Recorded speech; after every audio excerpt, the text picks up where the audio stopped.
Hi friends, இப்போ நம்ம இந்த ஹைபிஸ்கஸ் வச்சு லெமன் டீ போடலாம் ஃப்ரெண்ட்ஸ். இப்போ இந்த ஹைபிஸ்கஸை இதுவும் இந்த முனையிலகத்தும் கட் பண்ணிடலாம் ஃப்ரெண்ட்ஸ். இப்போ பாருங்கள் ஃப்ரெண்ட்ஸ், இந்த மாதிரி தான் எல்லா செம்பருத்தியும் நம்ம கிள்ளிக்கணும். இந்த இதுவை போடக்கூடாது ஃப்ரெண்ட்ஸ், உடம்புக்கு கெடுதல். இப்போ நம்ம தண்ணி வச்சு கொதிக்க வச்சிடலாம் ஃப்ரெண்ட்ஸ். இப்போ இதில் தண்ணி வச்சாச்சு ஃப்ரெண்ட்ஸ், இது நல்லா கொதிக்கிட்டோம்.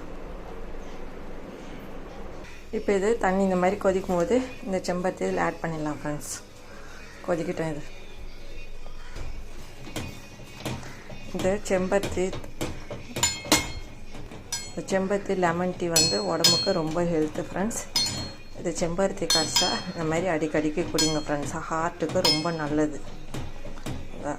ரத்த அடைப்புலாம் வராது ஃப்ரெண்ட்ஸ். ஹார்ட்டில் வர்றது இந்த மாதிரி குடிச்சிங்கன்னா தடுக்கும். அந்த மாதிரி ஹார்ட்டில் வர வால்வு ரத்த அடைப்புலாம் அடைக்காத இருக்கிறதுக்கு தடுக்கும் ஃப்ரெண்ட்ஸ். இந்த ஜூஸை குடிச்சிங்கன்னா அடிக்கடிக்கு இந்த மாதிரி கொதிக்க வச்சு குடிங்க ஃப்ரெண்ட்ஸ். இப்போ இது கொதிச்சு ஃப்ரெண்ட்ஸ், இது ஒரு 5 நிமிஷம் நம்ம மூடி வைக்கலாம் ஃப்ரெண்ட்ஸ். இந்த எசன்ஸ்லாம் இதில் இறங்கிட்டோம் ஃப்ரெண்ட்ஸ். இப்போ இதில் நம்ம லெமன் புழிஞ்சிக்கலாம் ஃப்ரெண்ட்ஸ்.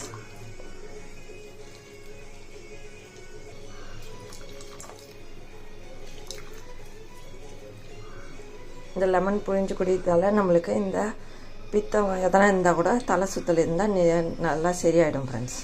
இப்போ இந்த ஜூஸ் ரெடி ஆகிடுச்சு ஃப்ரெண்ட்ஸ். இப்போ இதில் நம்ம தேன் ஆட் பண்ணிக்கலாம் ஃப்ரெண்ட்ஸ். இந்த ஜூஸை கதன்னு இருக்கும்போதே குடிங்க ஃப்ரெண்ட்ஸ். இந்த ஜூஸு ரெடி ஆகிடுச்சு ஃப்ரெண்ட்ஸ்.